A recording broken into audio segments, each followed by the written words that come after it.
परंतु रमेश चन्निकलाजींनी सांगितल्याप्रमाणे एअरपोर्टवर काही तांत्रिक अडचणीमुळे विमान उड्डाण होऊ शकलं नाही. त्यामुळे उद्या सकाळी ते येत आहेत आणि उद्या सकाळी 10 वाजता छत्रपती शिवाजी महाराजांच्या पुतळ्याचा अनावरणाचा कार्यक्रम आम्ही सकाळी 10 वाजता घेतोय.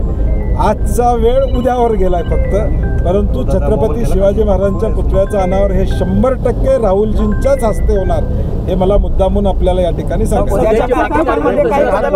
उद्याचे कुठलेही कार्यक्रम बदल होणार नाही. ते छत्रपती शिवाजी महाराजांच्या पुतळ्याचं अनावरण झाल्यानंतर इथून आम्ही शाहू समाधी स्थळाला जाऊ. शाहू समाधी स्थळावरून आम्ही संविधान संमेलनला जाऊ. संविधान संमेलनमध्ये तास दीड तास जो पूर्वीचा कार्यक्रम राहुलजींचा ठरला होता तो होईल आणि मग ते टेक ऑफ नाही. आज मी पहिल्यांदा त्याचं स्पष्टीकरण करतो की आम्ही संध्याकाळी कार्यक्रम मागितला होता. त्यांनी आमच्या आग्रह असतो संध्याकाळी दिला होता, नाहीतर ते आजच्याच कार्यक्रमामुळे मुक्कामाला येणार होते खरं तर. आणि आता तांत्रिक अडचण आल्यामुळं अडचण झाली, त्यामुळे आजचा कार्यक्रम आम्ही उद्या सकाळी 10ला घेतोय.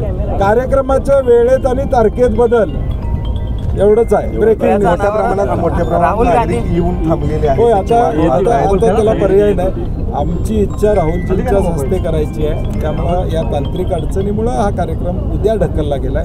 त्यामुळे फक्त कार्यक्रमाच्या वेळेत आणि तारखेत बदल झालाय असं आपण सांगावं. येस. ब ब बदक. क क कणीदार. ख ख खमंग. ग ग गोकुळतू.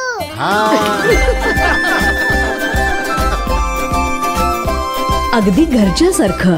कणीदार खमंग म्हणजेच गोकुळ तूप.